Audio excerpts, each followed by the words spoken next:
នៅពេលដែល Pekop បាននិយាយអំពីរឿងរ៉ាវរបស់ Sanji ប្រាប់ទៅដល់ Luffy ហើយនឹង Luffy ក៏និយាយដែរថាគាត់មិនខ្វាយខ្វល់អំពីរឿងរ៉ាវរបស់គ្រួសាររបស់ Sanji អីនោះទេសំខាន់គាត់ចង់ដឹងថា Sanji នៅពេលនេះនឹងតើ Sanji ត្រឡប់មកវិញដែរឬអត់ពីនេះទៅទៀតនឹងគឺគាត់ចង់សួរអំពីរឿងរ៉ាវរបស់ Sanji តើ Sanji នឹងចង់ទៅរៀបការមួយនឹងទៅវាពិតឬអត់បើគេមិនចង់រៀបការគេគួរតែត្រឡប់មកវិញមកហើយក៏មិនគួរណាទៅធ្វើការជាមួយនឹង Big Mom អីនឹងដែរអ្វីដែលសំខាន់ហ្នឹងគឺ Luffy មិនចង់ធ្វើការនៅក្រុម Big Mom អីនោះទេហើយបើ Sanji ទៅនឹងច្បាស់ជាធ្វើការនៅក្រុមអីអញ្ចឹងទៅក៏ប៉ុន្តែនៅពេលហ្នឹង Pekop ក៏និយាយដែរថាគាត់មិនត្រូវការក្រុមរបស់ Luffy អីហ្នឹងទៅធ្វើការក្រុមរបស់ Big Mom អីនោះទេអ្វីដែលសំខាន់ហ្នឹងគាត់ចង់បានតែគ្រួសាររបស់ Sanji តែម្នាក់គត់មិនមែនចង់បានក្រុមរបស់ Luffy ទាំងមូលនោះទេ Pekop បាននិយាយដែរថាអំណាចរបស់ Big Mom មិនមែនធម្មតានោះទេដែលអាចទៅប៉ះពាល់ដល់ងាយៗនោះឡើយក៏ប៉ុន្តែដល់ពេលហ្នឹង Nami ក៏បានសម័យជាមួយនឹងរឿងរ៉ាវដែលអាប៉ែកមួយបានស្ទាប់ទៅកាន់ Sanji ហ្នឹង Sanji ក៏បានព្រមត្រឡប់ទៅជាមួយនឹងគេនឹងឯងប្រហែលអំពីតាក់ទងអំពីអំណាចរបស់ Big Mom អីនឹងឯងមានទេ Luffy របស់យើងហ្នឹងទៅក្បួយកជាមួយនឹង Pekop នៅទីកន្លែងមួយហ្នឹងដោយនិយាយដែរថា Pekop នៅពេលដែលឯងជាហ្នឹងតើឯងទៅណាហើយនៅពេលហ្នឹង Pekop ក៏និយាយដែរថានៅពេលដែលគាត់ជាហ្នឹងគាត់នឹងចាក់ចេញពីទីកន្លែងមួយហ្នឹងទៅកាន់ Big Mom មិនខាននោះទ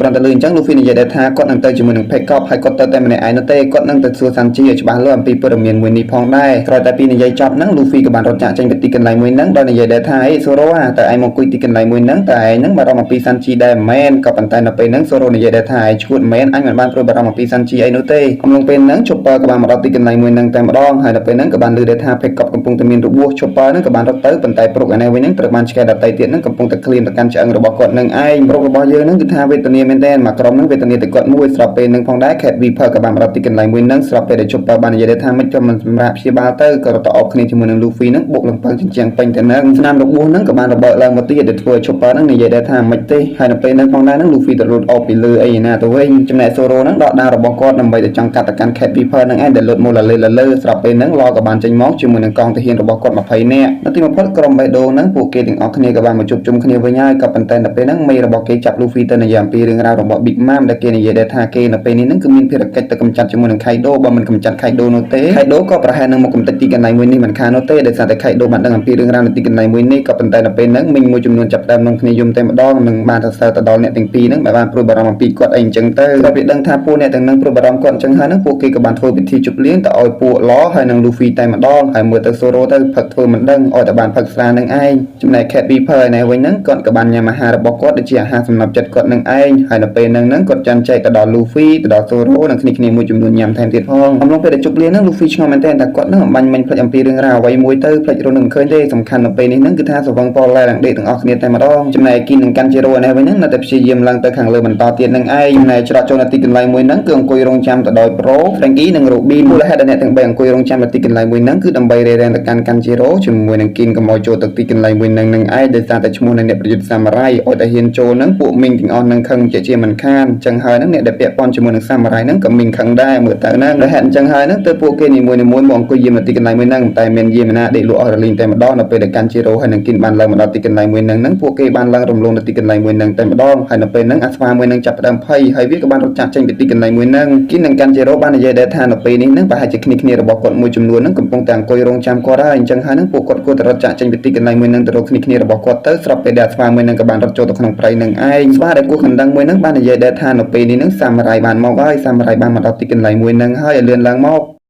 កមួយយប់បានកន្លងផុតទៅងាកមកមើលពេលព្រឹកឯនេះវិញនៅពេលដែល Frankie ងើបដឹងខ្លួនមកហ្នឹងក៏បានឃើញដែរថាគ្នារបស់គាត់ដេកលក់អស់រលីងតែម្ដងហើយក៏បានឃើញរូបសត្វនៅទីកន្លែងមួយហ្នឹងទើបដឹងដែរថានៅពេលនេះកាន់ជីរ៉ូហើយនឹងគីនក៏បានឡើងមកដល់ទីកន្លែងខាងលើហើយក្រោយពីដឹងអញ្ចឹងហើយហ្នឹងពួកគេទាំងអស់គ្នាក៏បានរត់ចាក់ចេញពីទីកន្លែងមួយហ្នឹងដើម្បីទៅហាមគាត់គីននិងកាន់ជីរ៉ូកុំឲ្យចូលទៅក្នុងភូមិនឹងឯងចំណែកស្វាមួយហ្នឹងក៏បានទៅគោះកណ្ដឹងខាងលើហ្នឹងដែលធ្វើឲ្យពួកប្រជាជនមីងទាំងអស់គ្នាក៏បានលឺក៏បានរត់ទៅទាំងអស់គ្នាតែម្ដងហើយបើទៅពួកមីងនៅពេលនេះហ្នឹងគឺថាគំនុំគុំគួនធំមែនដែរពួកគេទាំងអស់គ្នាហ្នឹងគឺថាទៅទាំងអស់គ្នានឹងឯងគ្មាននរណាម្នាក់នឹងនៅផ្ទះនឹងបន្ទារបស់ពួកគេនោះទេក្រោយពីរៀបចំខ្លួនអស់ហើយហ្នឹងពួកគេនីមួយៗក៏បានរត់ចាក់ចេញពីទីកន្លែងមួយហ្នឹងមិនថាតែមីងនៅពេលព្រឹកមិនថាតែមីងនៅពេលយប់អីនោះទេសូម្បីតែ Cat Viper ក៏បានរត់ទៅជាមួយនឹង Dog នឹងឯងមើលទៅអ្នកទាំងពីរហ្នឹងគឺថារត់ឡើងទំនងមែនតើម្នាក់នៅខាងពេលព្រឹកម្នាក់នៅខាងពេលយប់អីអញ្ចឹងទៅក៏ប៉ុន្តែនៅពេលហ្នឹងក្រុមរបស់ Luffy កំពុងតែដេកលក់ស្រាប់ពេលដែល Nami ងើបដឹងខ្លួនមកក៏បានដាស់ Luffy និយាយដែរថាគីនបានមកដល់ហើយគីនបានមកដល់ហើយលឿនឡើងមកចំណែកគីននិងកាន់ជីរ៉ូហ្នឹងនៅពេលដែលដើរហ្នឹងក៏បានលើកកណ្ដឹងជួងហើយក៏បាននឹកឃើញថាប្រហែលជាគេស្វាគមន៍ពួកគាត់ទាំងពីរនេះហើយទៅគាត់ដើរទៅមុខទៀតក៏បានឃើញថា Mono សកេនឹងក៏បានមកដល់ទីកន្លែងមួយនឹងមុនគាត់ហើយមនោសកេនឹងក៏បានមករយៈអ្នកទាំងពីរកាន់ជេរ៉ូក៏បានសួរមនោសកេនឹងអំពីគ្នាមួយចំនួនទៀតនៃក្រុមរបស់ Luffy ប៉ុន្តែគាត់និយាយថាគាត់មិនដឹងនោះទេដោយសារតែគាត់ដេកលក់ចំណែក Luffy នឹងក៏និយាយដែរថាហេតុអ្វីក៏ពួកគាត់នឹងចាំបាច់ក្របពីព្រឹកដើម្បីរត់ហាត់ប្រាណអញ្ចឹងណាមីនិយាយថាឈួតទេអីមិនមែនក្របពីព្រឹកហាត់ប្រាណទេអាហ្នឹងគឺរត់ដើម្បីទៅមើលគីននិងកាន់ជេរ៉ូកុំឲ្យពួកគេចូលមកដល់ក្នុងភូមិមួយហ្នឹងចំណែក Luffy នឹងថាចាំបាច់ធ្វើអញ្ចឹងទៅអីក៏មិនតែគាត់នឹងរៀងវែងស្វឹងពីយប់ចំណែកមីងមួយចំនួនទៀតឯនេះវិញហ្នឹងពួកគេនីមួយក៏បានរត់ចាក់ចេញពីទីកន្លែងនៅផ្ទះសំណាក់របស់ពួកគេហ្នឹងរត់ទៅរកជាមួយនឹងកន្លែងមីងនៃកណ្ដឹងជួងនឹងឯងហើយនៅពេលហ្នឹងផងដែរហ្នឹង Petro ក៏បានហក់ឡើងទៅខាងលើដើម្បីពិនិត្យមើលស្ថានភាពហើយនៅពេលហ្នឹង Cat Viper គាត់ក៏បានបែកមុខចេញពីទីកន្លែងមួយហ្នឹងតែម្ដងហើយគាត់ក៏មិនបានដឹងដែរថា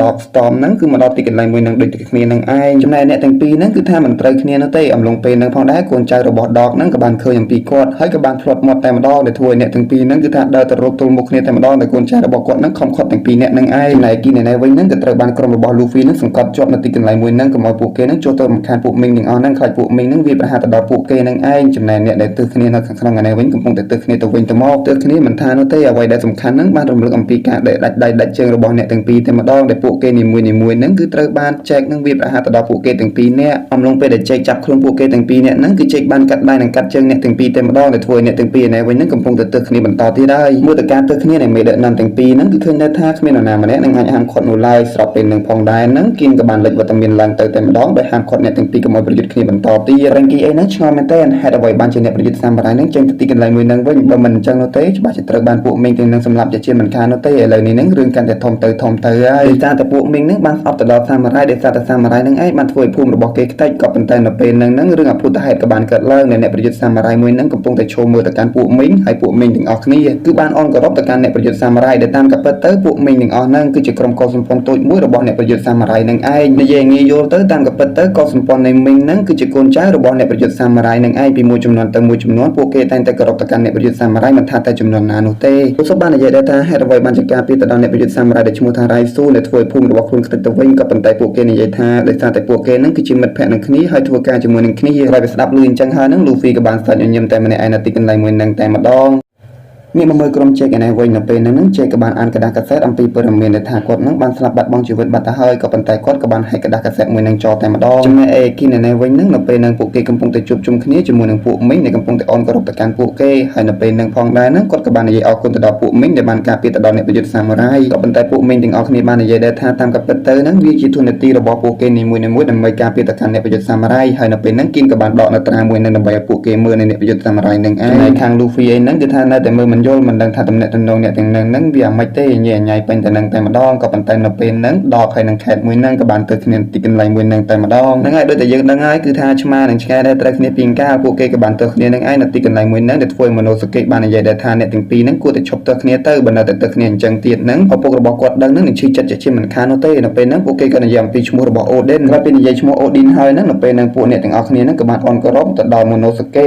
ហើយនៅពេលហ្នឹងផងដែរហ្នឹងអ្នកគ្រប់គ្នាតែមានការភ្ញាក់ផ្អើលជាបន្តទៀតហើយហេតុអ្វីបានជាអន់គោរពទៅកាន់មនោសកេទៅវិញតែតាមកាពិតទៅមនោសកេហ្នឹងមិនមែនជាកូនប្រុសរបស់គីនអីនោះទេដោយសារតែពេលវេលាបន្តិចញ៉ុចទៅគីនក៏ហកថាមនោសកេគឺជាកូនរបស់គាត់ហើយនៅពេលហ្នឹងគីនក៏បានលាតត្រដាងដែរថាមនោសកេហ្នឹងគឺមិនមែនជាកូនរបស់គាត់ហើយណាមួយវិញទៀតគឺជាកូនប្រុសរបស់ Odin ហើយនៅពេលហ្នឹងផងដែរហ្នឹងធ្វើឲ្យ Chopper និង Usopp ហ្នឹងចាប់ផ្ដើមកាំងហើយចំណែកអ្នកទាំងអស់គ្នាហ្នឹងគឺថានៅតែកាំងដដែលស្ដាប់នៅតែមិនយល់អំពីរឿងទាំងអស់ហ្នឹងហើយនៅពេលហ្នឹងប្រុសក៏បាននិយាយដែរថាមនោសកេហ្នឹងស័ក្តិសមជាកូនរបស់គីនហើយដោយសារតែពួកគេទាំងពីរនាក់ហ្នឹងគឺថាមានមុខដូចគ្នាហើយនៅពេលហ្នឹងមនោសកេក៏បានដើរទៅសុំទោសជាមួយនឹង Luffy អំពីរឿងរ៉ាវដែលគាត់បានកុហកទៅដល់ Luffy ផងដែរក៏ប៉ុន្តែនៅពេលហ្នឹង Luffy ក៏បានច្បាច់គាត់លេងនៅទីកន្លែងមួយហ្នឹងឯងនិយាយចូលឡើងហ្នឹងគឺថាទៅគ្នាជាមួយនឹងមនោសកេនៅទីកន្លែងមួយហ្នឹងតែម្ដងចំណែកមនោសកេឯនេះវិញហ្នឹងគឺថាវាមិនឈ្នះ Luffy នោះទេក៏បានរត់ទៅអុកជាមួយនឹង Nami នៅទីកន្លែងមួយហ្នឹងគីនហ្នឹងបាននិយាយដែរថាមិនគួរណាមនោសកេហ្នឹងធ្វើរឿងរ៉ាវទាំងអស់ហ្នឹងនោះទេហើយធ្វើប៉ុណ្ណឹងហ្នឹង Nami បាននិយាយដែរថាមិនអីទេ Nami បាននិយាយពាក្យយ៉ាងលយថាបើសិនជាឪពុករបស់មនោសកេគឺជាស្ដេចត្រាញ់ពិតមែនអញ្ចឹងមានន័យថាឪពុករបស់មនោសកេច្បាស់ជាមានទ្រព្យសម្បត្តិច្រើនដល់តែលឺអញ្ចឹងភ្លាមហ្នឹង Usopp ហើយនិង Zoro ហ្នឹងចេញមករេរាំងតែម្ដងចេះតែមានហើយ Nami មិនត្រឹមតែប៉ុណ្្នឹងនោះទេមនោសកេរបស់យើងហ្នឹងតអប់គ្នាជាមួយនឹង Robin ថែមទៀតផងមើលដៃចុះនិយាយឡើងហ្នឹងពួកគេទាំងអស់គ្នាក៏បានសាច់រួមគ្នានៅទីកន្លែងមួយហ្នឹងតែម្ដងមើលទៅពួកគេនីមួយៗពិតជាសប្បាយចិត្តមែនទែនចំណែក Cat និង Dog ឯនេះវិញហ្នឹងពួកគេទាំងពីរនាក់ក៏បានព្រមចាប់ដៃគ្នាដើម្បីឲ្យលោកម្ចាស់របស់ពួកគេសប្បាយចិត្តក្រោយតែពីអ្នកទាំងពីរចាប់ដៃគ្នាហើយហ្នឹងធ្វើឲ្យពួកគេទាំងអស់គ្នានៃប្រជាជននៅទីកន្លែងមួយហ្នឹងគឺថាសប្បាយចិត្តមែនទែនកងទាហានទាំងអស់គ្នាហ្នឹងគឺថាអបគ្នាទៅវិញទៅមកតែម្ដងដំរីនៃស៊ូមួយហ្នឹងក៏បាន ព្រោះទឹករបស់គេនឹងឡើងមកខាងលើជាមួយនឹងដំណក់ទឹកទុយ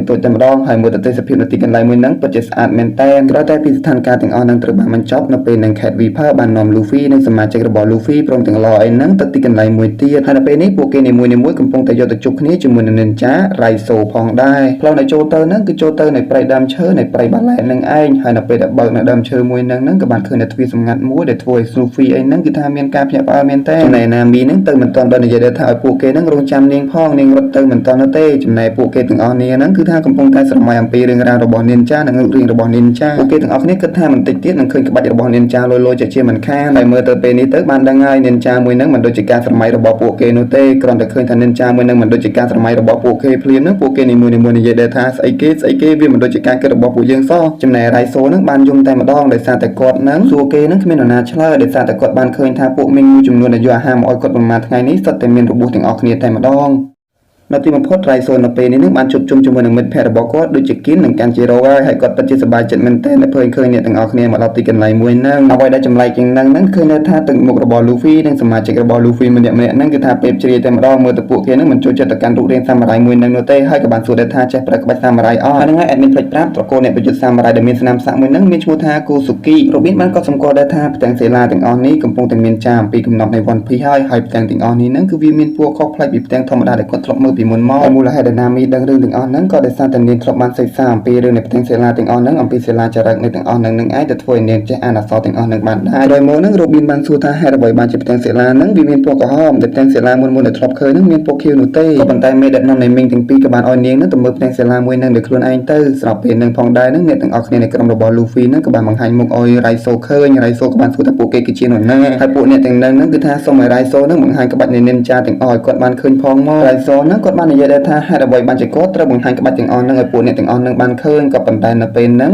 Frankie បាននិយាយដែរថាពួកបរិបរហ្នឹងតែងតែចូលចិត្ត Ninja មានទេ Chopper Usopp អីហ្នឹងគឺនាំគ្នានិយាយតែម្ដងថាឲ្យគាត់ហ្នឹងបង្ហាញក្បាច់ Ninja របស់គាត់ឲ្យពួកគេឃើញផងក៏ប៉ុន្តែនៅពេលហ្នឹងគឺថាមិនមែនត្រឹមតែអ្នកប៉ុណ្ណឹងនោះទេសូម្បីតែ Zoro ហើយនិង Law ហ្នឹងក៏រួមចំណែកដើម្បីឲ្យគាត់ហ្នឹងបង្ហាញក្បាច់របស់គាត់ឲ្យពួកគេបានឃើញផងមើលទៅ Usopp ហ្នឹងគឺថាទាមទារជាងគេដែលគាត់និយាយថាឆាប់បង្ហាញលឿនឡើងមកអាប៉ែកមួយហ្នឹងគឺថាគាត់មិនដឹងថាប្រកែកជាមួយនឹងអ្នកទាំងអស់ហ្នឹងដោយមិនដេចទេនៅពេលដែលឃើញថាគ្នារបស់ Luffy សុំច្រើនដូចហ្នឹងហើយណាមួយវិញទៀតទឹកមុខរបស់ពួកអ្នកទាំងនឹងខ្លាចមើលពេកហ្នឹងគាត់ក៏បានបង្ហាញអំពីសាច់ស្និទ្ធនៃ Ninja ហ្នឹងទៅឲ្យពួកអ្នកទាំងនឹងឃើញតែម្ដងហើយគាត់ក៏បានប្រើក្បាច់ Ninjutsu មួយចំនួនហ្នឹងគឺថាបង្ហាញទៅកាន់ពួកគេក្បាច់ទាំងអស់ហ្នឹងគឺថាខុសគ្នាតែម្ដងឈ្មោះរបស់វា admin ចាំមិនអស់នោះទេដល់ពេលដែលគាត់បានបាញ់ភាគហ្នឹង Luffy ក៏បានទៅអបរូបរាងកាយរបស់ Raizun មួយក៏ប៉ុន្តែនៅពេលហ្នឹង Raizun ក៏បានបំលែងរូបរាងកាយរបស់គាត់ទៅជាដុំឈើនិងគល់ឈើទៅវិញអ្វីដែលពិសេសក្បាច់ដែល Luffy ស្នើសុំហ្នឹង Shuriken ហ្នឹងគាត់ក៏បានបង្ហាញឲ្យមើលថែមទៀតដែល Luffy ហ្នឹងគឺថាចំហមាត់មើលគាត់តែម្ដងមើលទៅគាត់នៅពេលនេះហ្នឹងគឺថាអស្ចារ្យនៅក្នុងខ្សែភ្នែករបស់មនុស្សគ្រប់គ្នានៃកូនចៅរបស់ Luffy នឹងឯងក្រោយមកទៀតហ្នឹងគាត់ក៏បានដើរចេញទៅខាងក្រៅចំណែក Luffy ហ្នឹងតុំក្បាលរបស់គាត់ដើម្បីសុំរៀនអំពីក្បាច់របស់គាត់ឯនឹងឯងចំណែក Chopper ឯហ្នឹងគឺថានាំគ្នាចង់ខ្លាចទៅជា Ninja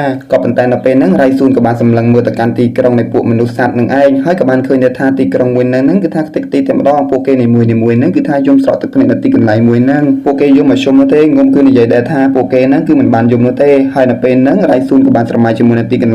លែងមួយហ្នឹងដោយនិយាយដែរថាពីមុនធ្លាប់តែអ៊ូអរប៉ុន្តែឥឡូវបែរជាខ្ទេចអស់ទៅវិញហើយគាត់ក៏បានបន្ទោសទៅកាន់ខ្លួនឯងដែរថាអ្វីគ្រប់យ៉ាងដែលបានខ្ទេចនៅទីកន្លែងមួយហ្នឹងក៏ដោយសារតែពួកគេបានការពារគាត់ហើយអ្វីមិនយកគាត់ទៅឲ្យក្រុមចែកហ្នឹងទៅក៏ប៉ុន្តែពេលហ្នឹង Cat Viper ក៏បានហៅពួកគេទាំងអស់គ្នាហ្នឹងចូលទៅកាន់រូងភ្នំហ្នឹងវិញហើយតែពី Robin បានអានផ្ទាំងសេឡានឹងបកប្រែហើយហ្នឹង Nami ក៏និយាយដែរថាវាដូចជាទិសដៅមួយដើម្បីបញ្ជាក់អំពីរឿងរ៉ាវនៅកំណត់ One Piece Robin បានបញ្ជាក់ដែរថាវាបានបញ្ជាក់អំពីទីកន្លែងមួយនៃកោះ Ras Tail ហើយកោះមួយហ្នឹងនៅឯណាទៅហើយនៅពេលហ្នឹងលោកឆ្កែម្នាក់ហ្នឹងបាននិយាយដែរថាវាពិតមែនហើយ Luffy គ្រាន់តែលឺអញ្ចឹងហ្នឹងគឺថាសប្បាយចិត្តមែនតើក៏បាននិយាយដែរថាពួកគាត់ហ្នឹងមិនអាចរងចាំទៀតនោះទេប៉ុន្តែនៅពេលហ្នឹងលោកតាឆ្កែម្នាក់ហ្នឹងបាននិយាយដែរថាវាមានផ្ទាំងសេឡានឹងដល់ទៅ4មិនមែនមានតែមួយនោះទេសេឡាទាំង4ហ្នឹងគឺថានៅកន្លែងខុសៗគ្នាហើយចំណុចនៃកណ្ដាលរបស់វាប្រហែលជាបង្ហាញអំពីកំណត់នៃ One Piece នឹងឯងបើពួកគេចង់ដឹងពួកគេគួរតែរកផ្ទាំងសេឡានៅលើកោះផ្សេងៗបន្តទៀតទៅអ្វីដែលសំខាន់បំផុតហ្នឹងគឺពួកគេមិនទាន់ដឹងអំពីរឿងរ៉ាវនៃអាចកម្បាំងនៃផ្ទាំងថ្មសេឡាពណ៌ក្រហមនឹងនោះទេអំឡុងពេលហ្នឹងផងដែរ Frankie ក៏និយាយថាគួរតែចាក់ចេញដើម្បីទៅស្វែងរកកំណត់ One Piece បន្តទៀតប៉ុន្តែនៅពេលហ្នឹងពួកគេនីមួយៗក៏បានសម័យទៅដល់ Ohara ហើយនៅទីកន្លែងមួយហ្នឹងឯងគឺទីកន្លែងដែល Robin ហ្នឹងបានសិក្សាអំពីការដែលមើលផ្ទាំងសេឡាទាំងអស់ហ្នឹងអំពីសាលាចរិតហ្នឹងឯងហើយរឿងរ៉ាវមួយចំនួនដែល Robin បានអានអំពីផ្ទាំងសេឡាទាំងអស់ហ្នឹងគឺនាងបានស្កប់សម្គាល់ដែរថាមានឈ្មោះអំពី Cody Roger ផងដែរផ្ទាំងសេឡាទាំងអស់ហ្នឹងគឺថាមាន2ទៀតគឺស្ថិតនៅក្នុងដៃ Yanko ទាំង4គឺ Yanko Big Mom ហើយនិង នឹងខៃដូបើពួកគេចង់បានគឺទៅយកពី Big Mom និងខៃដូនឹងឯង Cat Viper ហ្នឹងគាត់ក៏បានប្រាប់បន្តទៀតថាតាមកាពិតទៅហ្នឹងបើពួកគេចង់យកហ្នឹងគឺពួកគេមានរបៀបនៃការចម្លងនៃផ្ទាំងសិលាទាំងអស់ហ្នឹងផងដែរឧសុបហ្នឹងក៏បានសម័យតែម្នាក់ឯងដោយនិយាយដែរថាឲ្យ Luffy ទៅលួចទៅជះទឹកថ្នាំហ្នឹងគ្រាន់តែចម្លងនៅផ្ទាំងសិលាទាំងអស់ហ្នឹងយកមកក៏ប៉ុន្តែ Luffy ហ្នឹងគឺថាទៅគ្នាជាមួយនឹងឧសុបនៅទីកន្លែងមួយហ្នឹងប៉ុន្តែនៅពេលហ្នឹងផងដែរហ្នឹងលោកតាឆ្កែនិង Cat Viper ហ្នឹងគាត់ក៏បាននិយាយតាមត្រង់ដែរថាអ្វីដែលគាត់ព្រួយបារម្ភហ្នឹងគឺព្រួយបារម្ភអំពី Robin ខ្លាំងជាងគាត់អត់ព្រួយបារម្ភពីផ្ទាំងសិលាអីហ្នឹងនោះទេមូលហេតុដែលគាត់ព្រួយបារម្ភអំពី Robin ហ្នឹងដោយសារតែ Robin ហ្នឹងគឺជាមនុស្សតែម្នាក់នាពេលបច្ចុប្បន្ននេះដែលអាចអាននៅផ្ទាំងសិលាទាំងអស់ហ្នឹងបានក្រៅពីហ្នឹងគ្មាននរណាអានដាច់នោះទេក្រោយពីបានស្ដាប់រឿងហ្នឹងហើយហ្នឹង Robin ក៏បានសមាជជាមួយនឹងរឿងរ៉ាវអតីតកាលរបស់នាងដែលត្រូវបានក្រុមរបស់នាងហ្នឹងជួយសង្គ្រោះទៅកាន់អាយុជីវិតរបស់នាងហើយនាងក៏និយាយដែរថាតាមកាពិតទៅហ្នឹងខ្ញុំមានមិត្តភក្តិសុទ្ធតែខ្លាំងហើយពួកគេហ្នឹងនឹងការពារខ្ញុំជាមិនខានគ្រាន់តែលឺអញ្ចឹងភ្លាមហ្នឹង Luffy និយាយដែរថា Robin ហ្នឹងបានសរសើរទៅកាន់គាត់ថាជាមនុស្សដែលខ្លាំងចំណែក Chopper ឯណែវិញហ្នឹងក៏អៀនដូចតែគ្នាដែរដែលគាត់និយាយដែរថាគាត់គួរតែការពារ Robin ឲ្យបានល្អចំណែក Pro ក៏និយាយដែរថាគាត់មុខជានឹងការពារ Robin បើទោះបីជាមានរឿងអ្វីកើតឡើងក៏ដោយ Franky បាននិយាយដែរថាគាត់នឹងធ្វើរឿងរ៉ាវមួយចំនួនឲ្យទៅកាន់ Robin ផងដែរចំណែក Nami ហើយនិង Usopp ហ្នឹងក៏បាននិយាយដូចតែគ្នាដែរថាពួកគេនឹងការពារទៅដល់ Robin ឈប់នៅមិនទាន់អស់នោះទេ Nami បាននិយាយបញ្ជាក់ទៀតថាគាត់នឹងវាយទៅកាន់ម្នាក់ដែលមើលងាយ Robin ហើយណាមួយវិញទៀតយកលុយរបស់គេមួយអស់ចំណែក Zoro បរោះមុខស្ពឹកឯនេះវិញហ្នឹងគឺថាមិនព្រមនិយាយអ្វីនោះទេបានត្រឹមតែញញឹមនោះឯងចំណែក Cat Viper ឯនេះវិញក៏និយាយដែរថាមើលទៅគួរឲ្យរីករាយខ្លាំងណាស់មិត្តភក្តិរបស់ Robin ហ្នឹងពិតជាល្អពិតមែនចំណែក Robin ឯនេះវិញហ្នឹងបានត្រឹមតែញញឹមមើលទៅកាន់មិត្តភក្តិរបស់នាងតែប៉ុណ្ណោះងាកមើលអតីតកាលបន្តិចអំឡុងពេលដែល Jake ហ្នឹងចូលទៅវាយប្រហារនៃសំពៅរបស់ទាហានជើងទឹកដើម្បីរំដោះ Doflamingo ក៏ប៉ុន្តែនៅពេលដែលចូលទៅវាយជាមួយនឹងពួកក្រុមទាហានជើងទឹកហ្នឹងឃើញថាសត្វពួកនេះខ្លាំងឡើងពេញទៅហ្នឹងហើយទៅវាយគេតែម្នាក់ឯងទៅវិញហើយនៅពេលហ្នឹងផងដែរហ្នឹងគឺថា Doflamingo ឡើងសប្បាយចិត្តនៅពេលដែលឃើញថាមានមនុស្សផ្សេងទៀតកំពុងតែជួយគាត់ក៏ប៉ុន្តែในការជួយមួយហ្នឹងគឺថាក្រុម Jake ហ្នឹងមិនឈ្នះនោះទេហើយនេះគឺជាការចាញ់របស់ Jake ហ្នឹងឯងគាត់ក៏បានងើបឡើងមកវិញជាមួយនឹងភាពភ័យខ្លាចដែលបានចាញ់ទៅកាន់ទាហានជើងទឹកនៃ Cat Viper បាននិយាយដែរថា Kusuki Odin ហ្នឹងគឺជាអ្នកដែលបានបង្កើតផ្ទាំងសិលាទាំងអស់ហ្នឹងតែ Robin ហ្នឹងបានចាប់អារម្មណ៍អំពីផ្ទាំងសិលាទាំងអស់ហ្នឹងមិនមែនក៏ប៉ុន្តែនៅពេលហ្នឹងគាត់ក៏បានងាកមើលទៅកាន់ Monosuke ហើយ Monosuke ហ្នឹងក៏បានដើរចេញមកដោយនិយាយបញ្ជាក់ដែរថាឲ្យពួកគេហ្នឹងនិយាយរឿងរ៉ាវទាំងអស់ហ្នឹងនៃតកូលរបស់គាត់ទៅមិនបាច់ចាំលាក់លៀងទៅដល់ក្រុមរបស់ Luffy នោះទេ Luffy ហ្នឹងគឺបានទៅបាញ់ជាមួយនឹង Monosuke ដោយនិយាយថាកុំធ្វើខ្លួនឯងហ្នឹងដូចជាបងធំអញ្ចឹង Cat Viper បាននិយាយថាត្រកូល Kusuki ហ្នឹងពួកគេទាំងអស់គ្នាហ្នឹងគឺមានត្រកូលមួយហ្នឹងមករាប់រយឆ្នាំមកហើយពួកគេទាំងអស់គ្នាគឺជាអ្នកផលិតនៃផ្ទាំងសិលាទាំងអស់ហ្នឹងឯង Robin បាននិយាយថា Kusuki Family ហ្នឹងគឺវាមានតាក់ទងអីជាមួយនឹងថ្មមួយហ្នឹងឲ្យបានច្បាស់តាមកាពិតទៅត្រកូលមួយហ្នឹងជាអ្នកផលិតថ្មមួយហ្នឹងប៉ុន្តែអ្នកខ្លះទៀតហ្នឹងគឺថាអានមិនដាច់នោះទេរហូតដល់ចំនួនក្រោយចំនួន Monosuke ឯហ្នឹងគឺគ្មាននរណាម្នាក់នឹងមើលផ្ទាំងសិលានឹងយល់នោះឡើយដូចយើងដឹងហើយគឺមួយចំនួនទៅមួយចំនួនបើយើងមិនបានផ្ទេរនៅចំណេះដឹងមួយទៅកាន់ចំនួនក្រោយនោះទេវាច្បាស់ជាបាត់បង់នៅពេលណាមួយក៏ប៉ុន្តែនៅពេលហ្នឹងពួកគេក៏និយាយដែរថាបន្ទាយរបស់ពួកគេដែលជា Wano ទឹកដីរបស់ពួកគេឯហ្នឹងគឺត្រូវបានកំទេចទៅដោយ Kaido ហើយឪពុករបស់ Monosuke ហ្នឹងក៏ត្រូវបានវាយប្រហារទៅដោយ Kaido ផងដែរសុខហ្នឹងបានឆ្ងល់ផងដែរហេតុអ្វីបានជាទឹកដីនៃ Wano ហ្នឹងត្រូវបាន Kaido ហ្នឹងគ្រប់គ្រងដោយងាយៗម្ល៉េះហើយនៅពេលហ្នឹងផងដែរហ្នឹងគិនក៏បាននិយាយបន្តទៀតថាតាមកាពិតទៅហ្នឹងឪពុករបស់ Monosuke Odin ហ្នឹងគាត់បានធ្វើដំណើរជាមួយនឹងស្ដេចនៃចោលសមុទ្រ Cody Roger ហើយគាត់ហ្នឹងក៏បានដឹងអំពីរឿងរ៉ាវនៃអាថ៌កំបាំងនៃពិភពលោកមួយចំនួនដោយការដឹងរឿងរ៉ាវនៃអាថ៌កំបាំងទាំងអស់ហ្នឹងហើយបានជាកងទ័ពទាហានជើងទឹកហ្នឹងគ្មាននរណាម្នាក់នឹងជួយទៅដល់ពួកគាត់ហេតុដូចនេះហើយហ្នឹងទើបកន្លែងរបស់ពួកគាត់ត្រូវបានដណ្ដើមទៅដោយ Kaido នឹងគ្នារបស់អ្នកប្រយុទ្ធសាមរ៉ាយហ្នឹងកំពុងតែទទូចនិយាយសុំអង្វរទៅដល់ Luffy ដើម្បីឲ្យ Luffy ហ្នឹងជួយជំនួយទៅដល់ពួកគេចំណែក Robin ហ្នឹងក៏បាននិយាយអំពីរឿងរ៉ាវរបស់ Loic ហ្នឹងដែលគាត់បាននិយាយតាក់ទងជាមួយនឹង Pockelis ហ្នឹងអំពីរឿងរ៉ាវនៃអក្សរពិទូបុរាណដើម្បីធ្វើដំណើរទៅរកកំណប់ One Piece ហ្នឹងឯងហើយរឿងទាំងអស់ហ្នឹងវាតាក់ទងជាមួយនឹងព្រឹត្តិការណ៍ចាស់ៗនៃកងទ័ពទាហានជើងទឹកហើយដែលសំខាន់ហ្នឹងព្រឹត្តិការណ៍ទាំងអស់គ្នានៃកងទាហានជើងទឹកហ្នឹងក៏បានបញ្ជានៅកូនចៅទាំងអស់ហ្នឹងឲ្យទៅសម្លាប់ប្រជាជននៅលើកោះ Ohara ដែលពួកគេហ្នឹងគឺជាអ្នកវិទ្យាសាស្ត្រពិទូនៅក្នុងការមើលទៅកាន់ Pockelis ទាំងអស់ហ្នឹងឯងចូលបាននិយាយដែរថាអញ្ចឹងឯងតើបានជាអ្នកប្រយុទ្ធសាមរ៉ាយមួយចំនួនដូចជាគិនអញ្ចឹងហ្នឹងគឺត្រូវបាន Doflamingo តាមវាប្រហារដោយគ្មាននរណាហ្នឹងនឹងការពារទៅដល់ពួកគេគិនបាននិយាយដែរថាវាត្រឹមត្រូវហើយគឺពួកគេហ្នឹងមិនដែលអត់ពើទៅកាន់អ្នកប្រយុទ្ធនៃ Wano អីនោះទេដោយសារតែប្រជាជននៅទឹកដី Wano ហ្នឹងគឺត្រូវបានគេមិនការពារអញ្ចឹងហើយហ្នឹងទើបគាត់ទាំងអស់គ្នាហ្នឹងគឺថាអ្នកខ្លះបាត់បង់ជីវិតអ្នកខ្លះក៏នៅរស់អីអញ្ចឹងទៅលុះបន្តមកកាន់ជារោព្រមទាំងគិនបាននិយាយដែរថាពួកគេធ្វើដំណើរមកដល់ទឹកដីមួយនេះក៏មូលហេតុមានតែមួយតែប៉ុណ្ណោះនោះគឺមកសុំជំនួយអំពីពួកមីងដើម្បីការពារទៅដល់ទឹកដី Wano និងដណ្ដើមទឹកដី Wano ត្រឡប់មកវិញនៅពេលហ្នឹងNami ចង់ដើរទៅរួមជាមួយនឹង Monosuke ប៉ុន្តែត្រូវបាន Luffy និយាយដែរថាកុំទៅមើលវាអីចំណែក Dogstorm និង Cat Viper ហ្នឹងពួកគេក៏និយាយដែរថាពួកគេហ្នឹងនឹងជួយទៅដល់ប្រជាជននៃ Wano ទាំងអស់តែម្ដងហើយពួកគេហ្នឹងគឺខំការពារទាំងអាយុជីវិតដើម្បីពួកទឹកដី Wano អីហ្នឹងឯងនៅពេលហ្នឹង Chopper បាននិយាយដែរថាឲ្យ Cat Viper ហ្នឹងឆាប់សម្រាប់ព្យាបាលទៅមើលទៅស្នាមរបួសរបស់គេហ្នឹងមិនទាន់ជាស្រួលបួសផងមកនិយាយខ្លាំងបន្តទៀតស្រាប់ពេលហ្នឹងគិនក៏បានបែរទៅរក Luffy ដោយនិយាយដែរថា Luffy ឥឡូវនេះហ្នឹងខ្ញុំមានរឿងនិយាយជាមួយនឹង Luffy ហើយដល់ពេលហ្នឹងគាត់ចាប់ផ្ដើមលុតជង្គង់នឹងអន់មុខចុះទៅកាន់ Luffy តែម្ដងគាត់សុំជំនួយទៅកាន់ Luffy ហ្នឹងរួមដៃគ្នាដើម្បីកម្ចាត់ Kaido គ្មានទេ Luffy របស់យើងហ្នឹងឆ្លើយទាំងដាច់អហង្ការតែម្ដងថាគ្មានមកជួយអីនោះ នោះទេហើយលូហ្វីរបស់យើងនឹងគឺថាចិត្តដាច់មែនទែនគ្មានជួយសំបីតែមួយម៉ាត់និយាយបដិសេធតាមត្រង់តែម្ដងធ្វើឲ្យឈប់តអីហ្នឹងគឺថានាំគ្នាស្លាប់ទឹកភ្នែកហេតុអ្វីបានជាលូហ្វីមិនព្រមជួយគិនទៅវិញនៅពេលហ្នឹងផងដែរហ្នឹងគិននិយាយថាហេតុអ្វីបានជាលូហ្វីមិនជួយពួកគាត់អញ្ចឹងនៅពេលដែលលូហ្វីមិនព្រមអញ្ចឹងហើយហ្នឹងឃើញថាអ៊ូស៊ុបហ្នឹងក៏ចាប់អង្រួនលូហ្វីឡើងពេញតែនឹងតែម្ដងហើយនៅពេលហ្នឹងផងដែរអ៊ូស៊ុបនិយាយដែរថាគេណាចាំបន្តិចទៀតមិញហ្នឹងលូហ្វីនិយាយលេងទេទុកឲ្យខ្ញុំទៅបដៅគេមានទេច្បាច់លូហ្វីហ្នឹងញក់ចូលទៅក្នុងដីតែម្ដងចេះតែមានហើយកូនចៅនឹងកាប់តែគេហ្នឹងលូហ្វីក៏បានងើបឡើងមកវិញដោយនិយាយដែរថាតើម៉ូណូសាកេហ្នឹងគឺជាអ្នកដឹកនាំនៃវ៉ាណូមែនហេតុអ្វីបានជាទឹកដីរបស់ខ្លួនពេលមានរឿងអញ្ចឹងបែរជាមេរបស់គេមិនចេញមកសុំអង្វរជំនួយទៅវិញក៏ប៉ុន្តែនៅពេលហ្នឹងត្រូវបានណាមីទះទៅកាន់លូហ្វីតែម្ដងនៅពេលហ្នឹងផងដែរហ្នឹងម៉ូណូសាកេក៏ចាប់ផ្ដើមដើរចេញទៅតែម្ដងហើយនៅពេលហ្នឹងផងដែរមនុស្សគ្រប់គ្នាក៏បានកលេចមើលទៅកាន់ម៉ូណូសាកេហើយម៉ូណូសាកេបានដើរចេញទៅហ្នឹងគឺតម្រង់ទៅរកលូហ្វីនឹងឯងម៉ូណូសាកេចាប់ផ្ដើមនិយាយអំពីរឿងរ៉ាវរបស់គាត់ដែលការពីទឹកដីរបស់គាត់ត្រូវបានខៃដូបំផ្លាញហ្នឹងតាមក៏ពិតទៅគាត់ក៏បានឃើញអំពីទស្សនវិជ្ជាទាំងអស់ហ្នឹងផងដែរហើយគាត់នឹងពិតជាខ្លាចទៅកាន់ខៃដូខ្លាំងណាស់ដោយសារតែគាត់មានរូបរាងតូចបែបហ្នឹងហើយទើបគាត់មិនអាចវាឈ្នះខៃដូ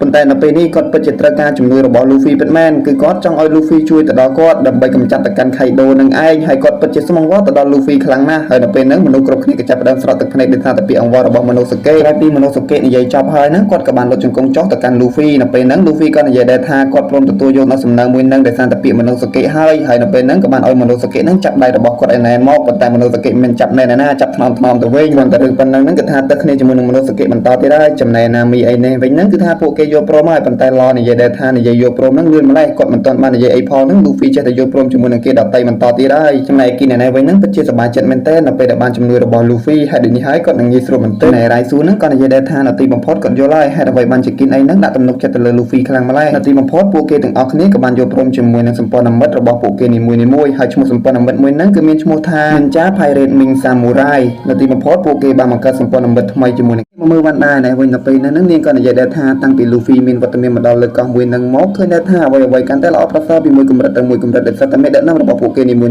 នៅពេលនេះហ្នឹងគឺថាចាប់ដៃកសាងមិត្តភាពថ្មីជាមួយនឹងគ្នាតែម្ដងចំណែកលូហ្វីអីហ្នឹងក៏និយាយដែរថានៅពេលនេះហ្នឹងពួកគេនីមួយៗបានខ្លាចទៅជាមិត្តនឹងគ្នាហើយអញ្ចឹងហើយហ្នឹងសត្រូវធំបំផុតរបស់ពួកគេហ្នឹងគឺជាខៃដូប៉ុន្តែមុនទៅវាខៃដូហ្នឹងគឺសុំទៅជួយជាមួយនឹងសាន់ជីសិនពួកគេហ្នឹងនិយាយដែរថាដូចមិនស្រួលនោះទេឲ្យទៅយកសាន់ជីហ្នឹងពីក្រុមស្នាដៃរបស់ Big Mom វិញវាដូចជាមិនងាយស្រួលនោះឡើយប៉ុន្តែ Dog Storm ហ្នឹងក៏បាននិយាយដែរថាសាន់ជីហ្នឹងគឺជានរណាទៅគាត់មិនដែលស្គាល់នោះទេ Cat Viper ហ្នឹងទើបគាត់ស្គាល់ចំណែក Zoro ហ្នឹងនិយាយដែរថាទៅខ្វល់អីជាមួយនឹងសាន់ជីក៏ប៉ុន្តែត្រូវបាន Nami ហ្នឹងតែក៏បាននៅទីកន្លែងមួយហ្នឹងតែម្ដងចំណែក Luffy ក៏បាននិយាយដែរថាគាត់នឹងធ្វើដំណើរទៅជាមួយនឹង Lion Viper ដើម្បីទៅយកសាន់ជីត្រឡប់មកវិញហើយនៅពេលហ្នឹង Dog Storm ក៏បាននិយាយដែរថា Lion Viper ហ្